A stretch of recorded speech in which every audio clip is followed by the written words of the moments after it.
You're listening to WooSox Insight, presented by your Worcester Red Sox. Hello, everybody. Welcome back to episode 3, season 2, WooSox Insider Podcast with Dave Leonardi, Brendan Black. We're joined by two of our incredibly talented members of the content team. We had Brian Simmons-Hayes on last episode. If you haven't listened, check it out. Today we have Tayla Bolduc and Nat Reid, two of our photographers, videographers, social media managers, if you will, who have been begging to come on the podcast. And the first question I'm going to ask is for you, Nat. We've had this in the books for like a week and a half now, 3:30 p.m. on Monday, December 5th. We're getting started right now at 3:40. Why? Well, I had a photo shoot before this and I got a bit caught up. And then I open up my computer and my Zoom has to update right now. But here we are. Here we are. We made it. Living the dream. So as we're recording this, winter meetings are happening too. It's been a very busy day. First day of the winter meetings. Again, you're listening to this a week later, but DeGrom at the end of last week signed with the Rangers, Verlander to the Mets, Kershaw back to the Dodgers, Trey Turner just signed a couple minutes ago with the Phillies. But one of the most important transactions that I think has happened in the month of December tugs at all of our heartstrings. Franchy Cordero signed a contract with the Baltimore Orioles. So, Tayla, I'll ask you first, and then Nat, if you want to follow up right after, because the two of you are down in the photo pit all the time. What is your favorite Franchy memory? Honestly, it's not really even baseball related at all. It was post game. I want to say it was after a Sunday. Kids run the bases. And Nat, Ashley Green, and I were walking up the tunnel towards the clubhouse to get out back onto field level. And out of the clubhouse walked Franchy Cordero. And he saw us and just went, "Ah, my girls!" And he gave us all high fives. And it made our whole day. I think it was one of those really hot days last summer where it was like 105 degrees. Middle and of we a were long homestand, yeah. Yeah. And like it was a Sunday. We were dying. And that just brightened our whole day. Nat? Favorite Franch story?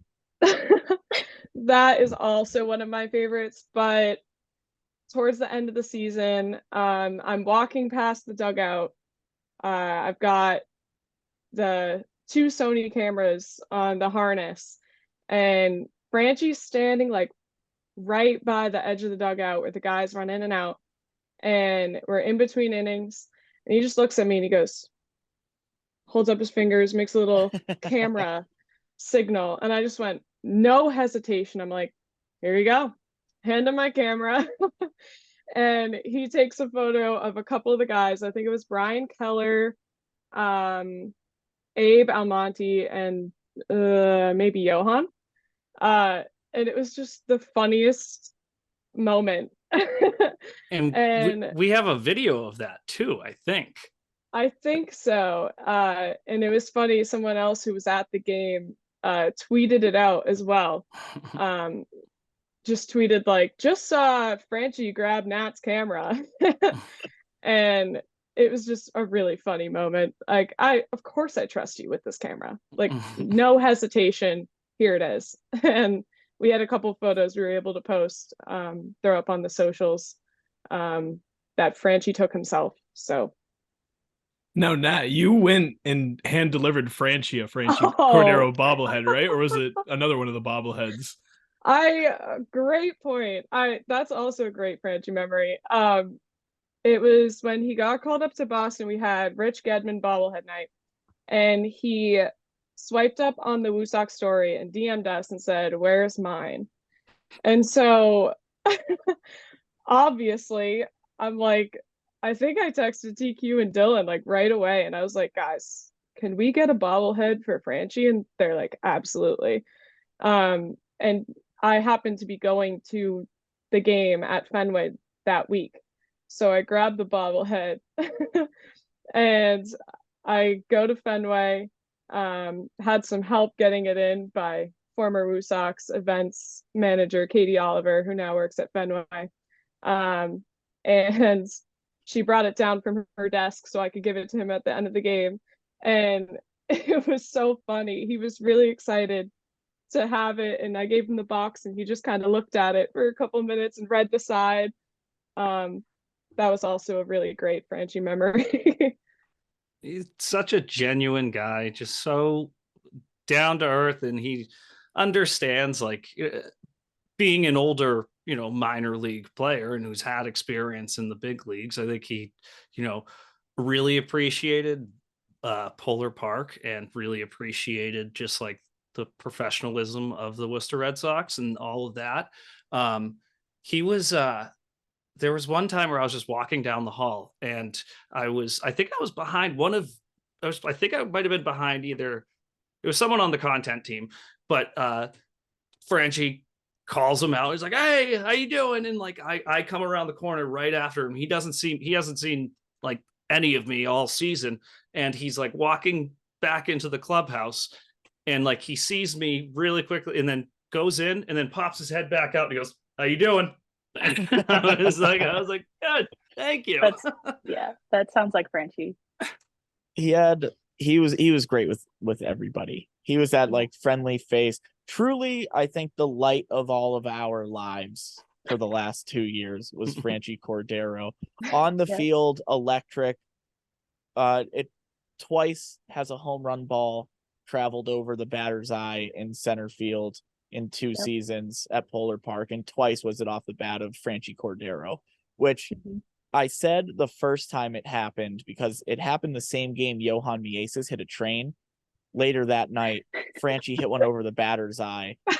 And I said then, like, we might never see that happen again. And it's overshadowed. No one's really talking about it because Johan Mieses hit a moving train. And then Franchi did it again this year. And like, it was all over social media, but still, like, that might not ever happen again, or it might not happen again for a long time. So when you couple that power with just the biggest smile, the warmest welcome, and the friendliest face at Polar Park for the last 2 years, we're gonna miss him a lot. We're wishing him well in Baltimore, and it'll be one of those things where if he steps into the box with the Orioles and does something against the Red Sox, you'll be conflicted no matter how deeply rooted your fandom is. But Tayla and Nat, back to you. You're both wearing the same shirt, and this happens all the time. You two have been almost inseparable. It's always that shirt, and you always wear it the same day at the same time. And I think both of you've sang the national anthem before a game twice. The first time you wore the same shirt because it was going gold for childhood cancer awareness. I think the second time you accidentally wore the same shirt as you did today for this podcast. I remember exactly what we wore, actually, and it was all black.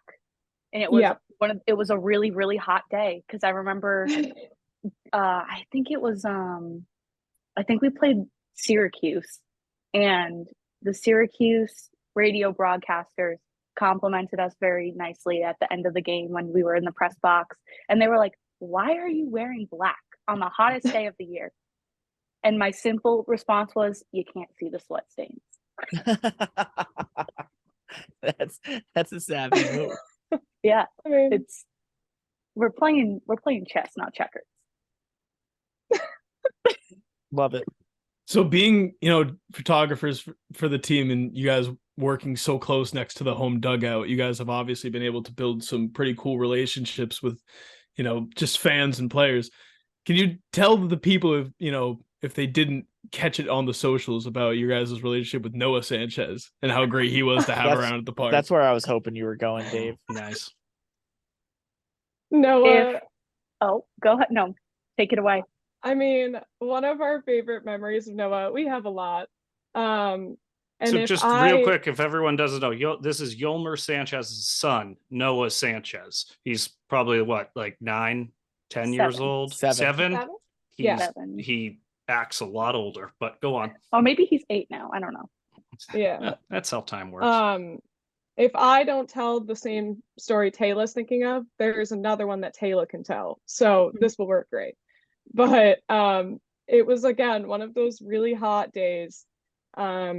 Must have been like a kids run the bases kind of day or a sunset catch, because he ran down right into the dugout like he owned the place. He basically did. He did. Yeah, he did. If we're being honest. And he comes right down, right into the dugout. Franchi lent it out to him for free. Yes. No charge. Yeah. And we are sitting there, the tent team, just editing for our post-game post. And all of a sudden we hear a voice. Do you guys want any water or Gatorade? Oh. And we were like, oh my gosh. Yes. And he just starts going over to the cooler and pouring the Gatorade into some little cups and bringing it over to us. And we were just like, thank you. And it was just a very sweet moment. He's and such every a time sweetheart. every time he came down after that, he always made sure we were hydrated. So If he remembered. yeah, he was pretty I heard busy. there's a lot of things going on at the ballpark. I know there were some times he'd ask and then get pulled in a different direction, but he's like the mayor. He was like the mayor when he was here. Everyone loved The him. mayor of Polar Park is Noah Sanchez. Mm-hmm. Yeah. 1000%. Tayla, give us a Noah story. My favorite Noah story happened at Fenway Park. And and it was a few of us from the content team, and we were like, let's go to Fenway for a game. It was on an off week, and we all got together. And In case you listeners are wondering, what do people who work in baseball do on their day off? Exactly what I the was few and far between days off, they go to more baseball games. Yep, we live and breathe baseball, and that's all. Gotta love it. Always. But anyway, we went to Fenway. Yolmer had been called up, and we were like, we got to go see him. We watched the game, and post game, we were like, we have to find Noah. Noah's got to be here. We were listening for him the whole game, because notoriously, every time he was here, every time his dad went up to bat, let's go, Pop! He's his dad's biggest fan. It's the sweetest thing. And on multiple occasions at Polar Park, he had his whole section chant, let's go, Poppy, more than once. And so we had been listening the whole game at Fenway for Noah. Could not hear him. It's much, much bigger, much louder, as you can imagine.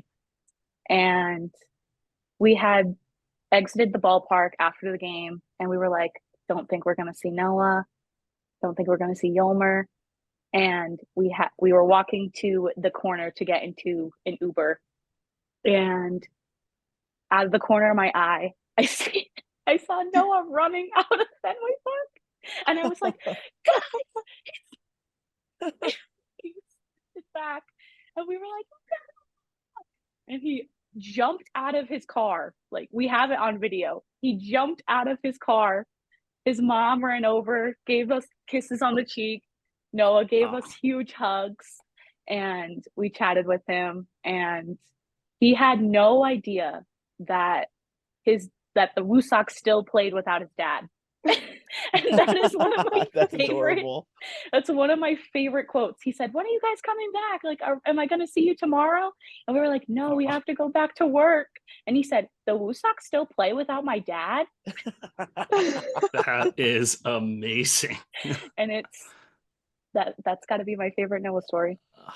He one of like the coolest moments I remember, at least from being up in the control room, is when he was the junior announcer for the game, or for those couple of innings. I think he might have done more than the allotted time, just because Ben picks and chooses every once in a while, and I think Noah was a deserving candidate, but he made sure to was this Father's Day? I think it No, might. so that's No. a different story. He did like every between innings promotion Oh, yeah. intermittently Oh, throughout the season. So He did. so everyone listening, if the name isn't ringing a bell, we'll add some clips because he was truly everywhere around WooSox 22, and he was the junior announcer, got to introduce his dad, and then on Father's Day he did Pies in the Sky, and Mhm. there was like the most beautiful moment that's happened in, I'm gonna say it, most beautiful moment that's happened in Worcester, Massachusetts, possibly ever. After Noah Sanchez wins pie for an entire ballpark on Father's Day, and then runs out to third base and jumps into his dad's arms to celebrate. It was amazing. Yeah, that was in our opening video that would play every day, and that was, yeah, definitely one of the best moments of that. But when he was up doing the junior announcer, Ben, in between batters, Ben DeCastro, he's hilarious guy, and he'll sit there and he has these conversations with the junior announcers each time, and the junior They're announcers so are right. great. It's incredible. And so like TQ has sat right next to him. If I'm directing or producing a game up there, you're just hanging out right next to Ben, and Ben will have these conversations with the kids where he'll ask him like, yeah, what are you learning in school these days? And these like 7, 8, 9-year-old kids, like, is it cryptocurrency? Is it, are you thinking about like, how do you think the economy in the EU is doing currently? And like these kids are like, what? And Looking back to their parents. yeah, like, and the trying to parents see are how to cracking answer. up. Yeah. And they're like filming it from behind. And he's just all doing it to like, get this kid in a happy mood and to be like, ready for his moment when he gets up on the big screen and gets to announce the batter. And Noah is just going along with him. He's like, he asked the normal things like, you studying cryptocurrency? And I was like, no, like math Yeah. and English and in science, and we're just like straight answers. And he asks, okay, you play any instruments? Do you do anything in school? Are you doing or any sports or anything like that? He's like, yeah, I'm playing basketball, I'm playing baseball, I'm doing this, doing that. And then he goes back to Ben. He goes, what about you? Did you play sports? And he goes, I play the accordion in school. And like expecting it, I'm cracking up right next to it. And Noah goes, oh, that's really interesting. This is a 7-year-old kid, like super genuine. Just it was the best thing. It was like, I think it was one of Ben's hardest performances. He couldn't get a laugh out of him because he took everything so seriously. And those Ben lines usually work because if he said once, he's said about 90 times. Yes. Whenever he asks a kid what Yes. grade they're in, he'll be like, oh, 6th grade? Oh, best 3 years of my life. Every time without Yep. failure. That's and more often than not, the parent behind the kid cracks up more than the kid. Oh yeah. It's great. Yeah. You stick true with what professional. Works. You stick Yeah. with what works, Yeah. There are stories Dave Matthews hates playing Crash Into Me at his live concerts. No, people want to hear Crash Into Me. You better play the hits. And Play that's what the Ben hits. DeCastro does every time a junior announcer comes upstairs. He always knows too if someone's doing it a second or third time too. There's the few occasions that maybe a junior announcer got sick or had to leave the game early, or didn't get lost from their parents, but got lost from where they were supposed to go to come up and be the junior announcer, in which case we always give them like a gift or invite them back to another game to do it again. But there are sometimes we need to bring someone up who's already done it before, and Ben always remembers. He's great, and it really is a riot to just hear some of the stuff he says is ridiculous. But Tayla, speaking of Ben, you recently did some video work for Ben DeCastro down in Providence. Yeah. With a guy named Nibbles Woodaway. Do you I want to did. tell us about that Wow. as we're getting closer to the holiday season? Yeah. So actually Big Blue Bug Solutions. One of the Nice. best spots to take photos from. The Yeah, Big that's- Blue Bug batter's box. Very true. We often just call it the Bug. Sometimes we'll just be like, hey, we're going to the Bug. Anyway, Nibbles Woodaway. Great guy. You're driving down 95 in Providence, Rhode Island. you're gonna see Nibbles. And during the holiday season, he's dressed up as Rudolph the Red-Nosed Reindeer. He's all lit up, and yeah, I helped. What are we Ben. talking about right now? We're talking about Nibbles Woodaway. Did you know that? You know the mascot for Big Blue Bug Solutions? Yeah. One of my favorite things that we do is during the dance cam. Hold on. He's doing that's the name of that? his Nibbles first Woodaway. name Nibbles, last name Woodaway. He's He's a termite. no idea. I mean, That's yeah. Rhode Island lore for you right there. wow. Yeah. Sometimes he's got a huge. The more you know. Put Awful, that right there, awful. Dave. If you know what an awful is, shout out to you. Shout out. A what? Oh, it's An awful awful. Monday. It's awful my Monday. Gosh. It's awful. What is it? That's Dave? over my head. It's awful What Monday are because we if you go doing? to awful and get the shake on Mondays, you get it for half off, I think. Now, Yep. what's Newport awful? Creamery. Newport Creamery. They have this shake. It's called an awful. You can get any kind of ice cream you want in it. And it's a Rhode Island thing. I went to So college good. in Rhode Island, so I know. So good. Both Yep. of you did. Yep. Yep. Different colleges. Yep. You want to tell the people where you're from, where you went to school? How do you become a sports photographer? Yeah. I actually started out in college for the baseball team at Salve Regina University. It's in Newport, Rhode Island. So my freshman year, there was an opening for a social media manager / photographer for the baseball team. And baseball was the first sport I ever played as a kid. So I loved baseball, and I hadn't done much photography before that. But I knew I was interested in going into sports. I wasn't exactly sure where, but I was a communications major. And I started taking photos and running all the social media for the baseball team at Salve. And I just instantly fell in love with it. And got to go to regionals with the team that year. They won the league championship. And those were all just really cool experiences that I got to photograph my freshman year.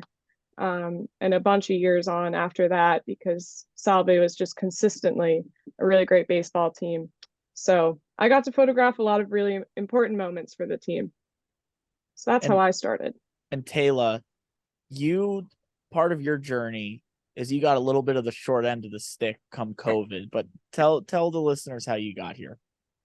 So I'm born and raised in Pawtucket, Rhode Island. Still live there. Still commute to Worcester every day. And I still live about 3 minutes away from McCoy Stadium. Your the Paw Sox. Your gas budget balloon skyrocketed. So I went to high school directly across the street from McCoy Stadium. And so, as you can imagine, as a little kid who grew up in a household where the Red Sox were life, I was at McCoy quite frequently. And when I was in college, as I was just about to graduate, it was from Johnson and Wales University. I was a media communications major, and I was looking for an internship. I applied with the Paw Sox to work in productions as a productions intern, was hired, and 2 weeks before I was supposed to start, COVID happened. Season canceled. And I was the most devastated person, as you can imagine. And I was consistent about, I was annoying, really, about reaching out and being like, let me help you, please.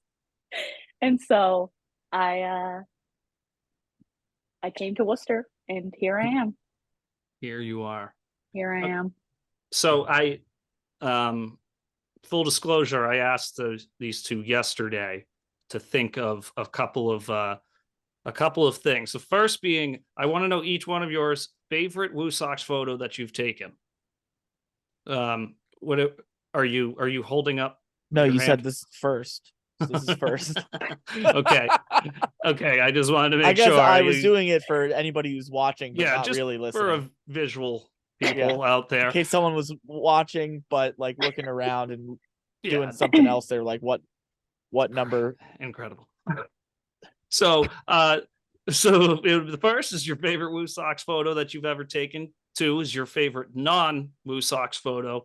And then third, we just talked about your photography. I guess what made you want to pursue it professionally. So yeah, let's just hear the 2 favorites, and then our talented producer Dave can flash them up on the screen using all. Nat, what's your favorite WooSox photo?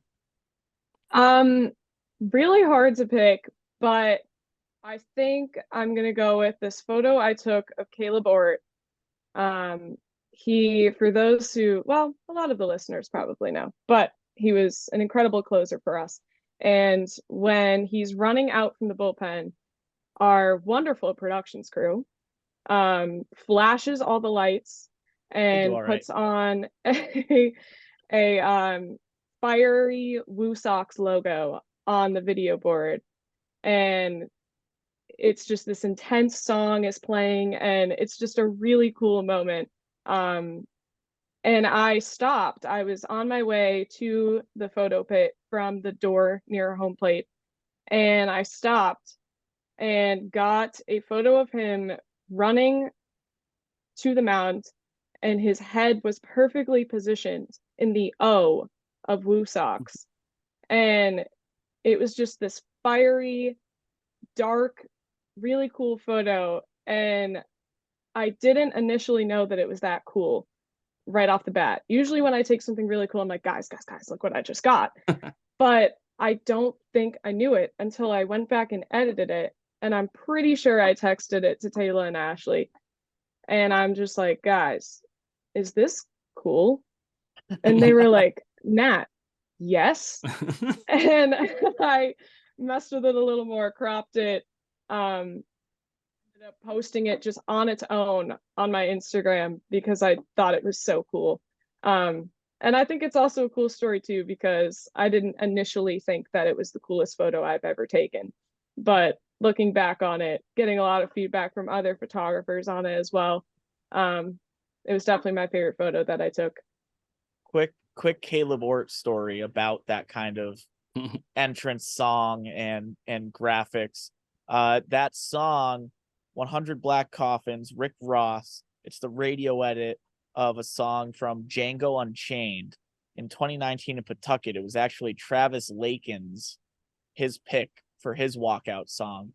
And then Caleb Ort in 2021, he was a closer. He hadn't picked one. And Joe Jacobs had the idea, what if we have these fire graphics and play this song and we play with the lights and it could be this really cool entrance for a closer. And we did it for Caleb. And then after that, he said to Joe, like, yeah, do that. He was like, I listen to exclusively country, but like, do that as long as I'm here. So it's been Ort's walkout song ever since. But Tayla, what's your favorite WooSox photo you've taken? I thought really hard about this, and I can't pick one. I have 2 that I have to talk about. That is not the question. I'm sorry, Brendan. Even parents have a favorite kid. You can't pick one photo? No, I can't. Come on. I did. You have to pick one. Anyway, my 2 favorite. Whichever one first, you clearly have a preference for because you're Uh-oh. saying it first. It's No, I very was going to true. go in chronological order.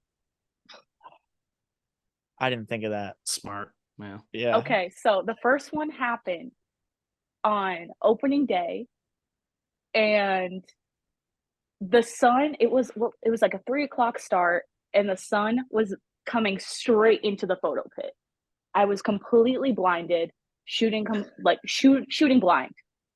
And Tristan Casas was up to bat, and he just sends one to Mars. It went so far, 477, I think it was. Yeah, it went lots of And hundreds of feet. It was far. And I'm just holding the shutter the whole time. I cannot see anything. And by the time he gets back to home, I'm looking at what I shot. It was the bat flip photo from opening day, Tristan Casas. That's my first one I want to talk about. Second one happened 4th of July. Ronaldo Hernandez, go ahead 3-run home run. That was the loudest I have ever heard Polar Park in my life. By far. It was electric. Like, I cannot even describe it. I had goosebumps when that happened. Yeah, it was wild. Go ahead 3-run homer. And as he was almost to first, he just did like an incredible leap. Had no idea that this guy had that much hops in him. He jumped so high.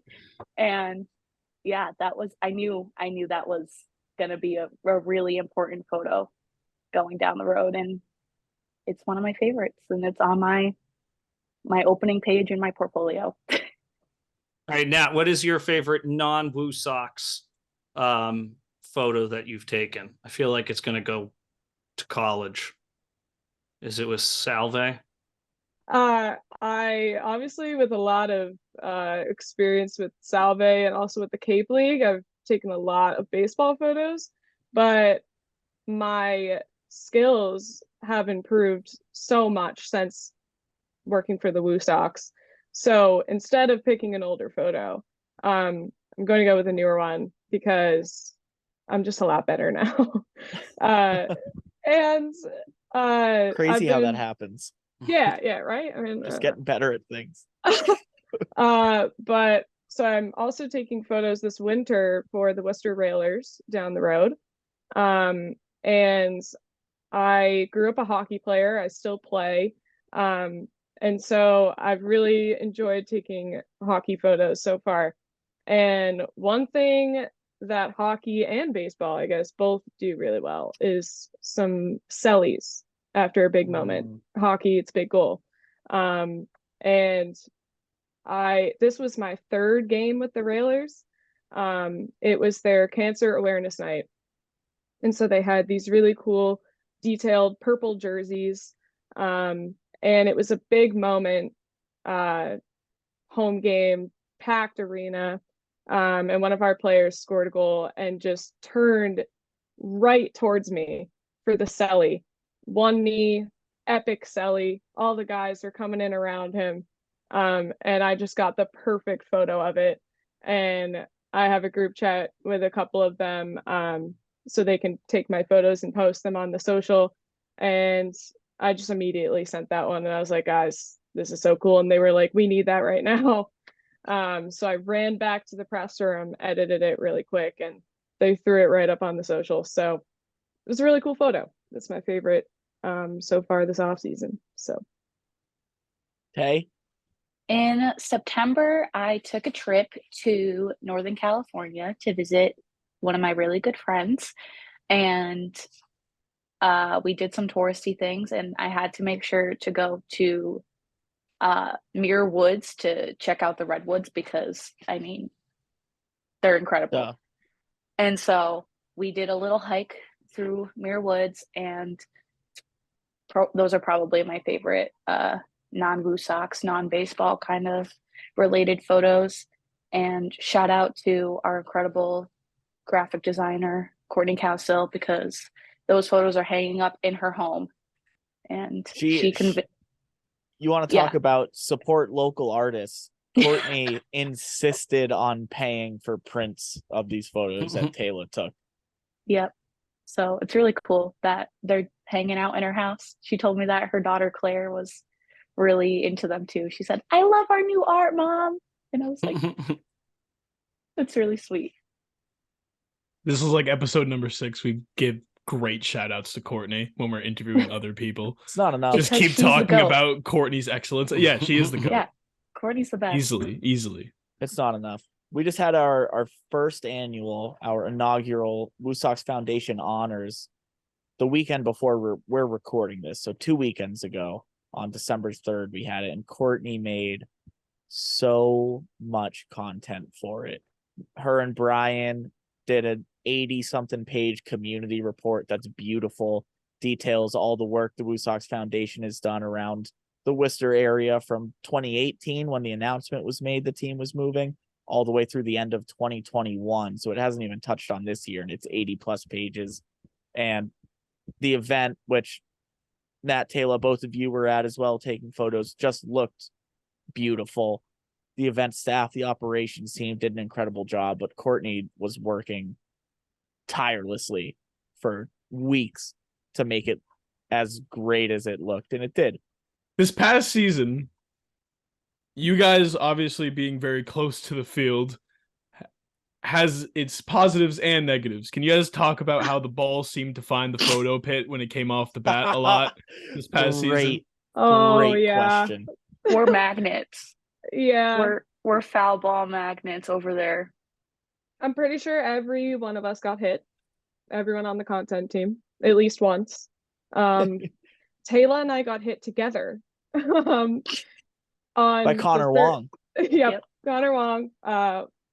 We were on the third base side, in the photo pit over there, and I had the 400 on the monopod, and Tayla had the 300 doing video on the monopod, and we're both just standing there.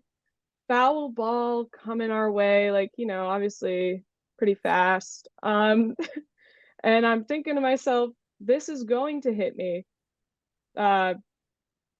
So I got to get the camera out of the way, obviously. So I turn and it hits me like right on my side, and then it hits Tayla. So, but the rebound from me to Tayla, the ball was moving very fast. It still hurt Tayla. So we're both standing there.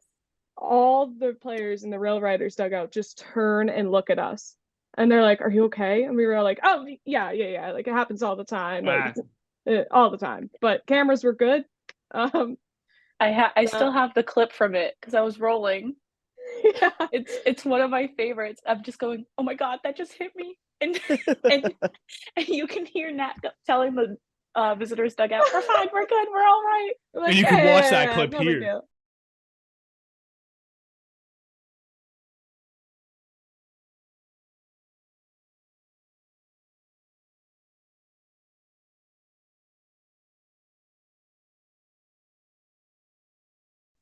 Nice. Yep. There Yeah, it is. we occasionally make it on the broadcast when a foul ball heads our way. Pretty much every game. At least once a game.